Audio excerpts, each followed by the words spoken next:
kita mengenal fisik Nabi Muhammad SAW. Karena beliau bersabda, ya, siapa yang melihatku dalam mimpinya, berarti dia telah melihatku. Jadi kalau orang melihat Nabi Muhammad SAW berarti memang sudah itu Nabi datang. Tapi harus sama dengan ciri-ciri yang akan saya sebutkan. Yang pertama, ciri paras wajah fisik beliau disebutkan dalam riwayat yang kalau saya gabungkan, beliau berkulit putih, saking putihnya sampai pipi beliau kemerah-merahan. Sallallahu alaihi wasallam. Kemudian beliau memiliki alis yang lebat, tebal, berwarna hitam seperti busur panah. Kemudian beliau memiliki bola mata yang besar, dan bulu mata yang lebat, serta bola mata yang putihnya warna putih bersih, yang hitamnya hitam pekat. Dan ini jarang bisa ditemukan ada orang yang hitamnya itu hitam pekat, ya. Dan beberapa sahabat berkata, kami kalau ingin bercermin di mata Nabi SAW, kami bisa bercermin karena jernihnya. Nabi SAW memiliki hidung yang mancung dan lancip, ya. Kemudian beliau memiliki bibir, pipi dan dahi yang seimbang dengan wajah beliau yang tidak oval, tidak juga bulat. Nabi SAW memiliki rambut hitam, tidak lurus, tidak berombak, tidak lurus, tidak keriting, berombak, ya. Dan beliau kadang-kadang membiarkan sampai lumah atau jummah. Beliau biarkan sampai ujung kupingnya atau ke pundaknya. Jadi beliau membiarkan rambutnya sampai ujung kuping atau pundak. Tentu kita tahu rambut itu biasanya, ya, kalau sampai di kuping ini maksudnya adalah biasa kalau laki-laki tentu tahu kalau cukur itu bagian bawah garis kuping ke belakang itu dicukur, dibersihin, sehingga memang batas rambutnya hanya sampai sejajar dengan kupingnya. Itu yang dimaksud, ya. Jadi tidak selamanya harus gondrong atau panjang, tapi yang dimaksud adalah membiarkan sampai di garis batas kuping, atau beliau biarkan sampai pundak. Nah ini biasanya kalau bapak-bapak tentunya tahu kalau ada yang mau manjangin rambutnya, di batang leher belakang itu akan tumbuh bulu, rambut penyambung. Itu kalau dibiarin nanti nyambung sama rambut kita sehingga menjadi panjang.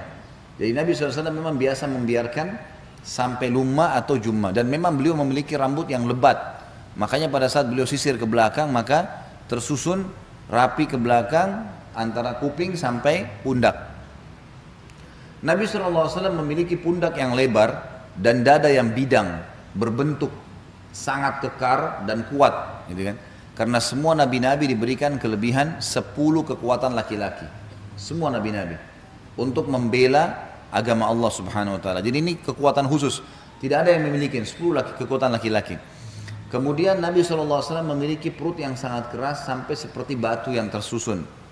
Nabi SAW memiliki badan, ini memang ciri syama'ilnya, ya.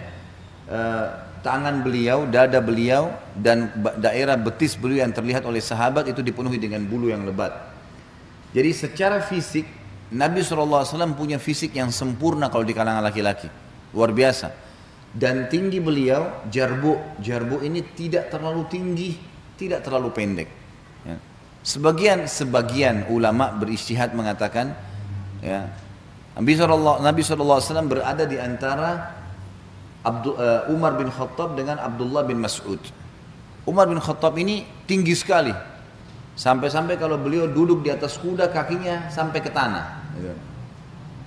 Jadi ini 2 meter lebih, bahkan lebih malah, gitu kan. Karena memang orang kalau laki-laki ukuran standar 180, kalau dia naik kuda kakinya sampai di perut kuda lah, kalau kuda itu besar. Berarti ini sekitar 2 meter 20, sekitar itu, tinggi sekali. Abdullah bin Mas'ud adalah standar, artinya kalau beliau jalan bersama sahabat, jadi tidak bisa dibedain, sama saja. Ya mungkin sama kita sekarang 165, ya 160 tinggi laki-laki yang umumnya standar. Maka ada di antara keduanya, Jadi Nabi SAW memiliki tubuh yang kekar dan beliau jarbu. Kalau tentunya kita mau tarik garis tengahnya, maka tentu tinggi Nabi SAW sekitar 180, 190 sekitar gitu. Ini prediksi sebagian ulama tentang masalah tinggi Nabi SAW. Tapi yang jelas beliau memiliki fisik yang sempurna. Sampai sebagian ulama mengatakan kalau ada laki-laki yang memiliki ciri 3 laki-laki di muka bumi ini, maka berarti dia termasuk laki-laki yang memiliki ketampanan. Yang pertama adalah Adam, yang kedua adalah Yusuf, dan yang ketiga Muhammad alaihi wassalatu wassalam. Tiga orang ini memang Allah berikan kelebihan fisik yang luar biasa.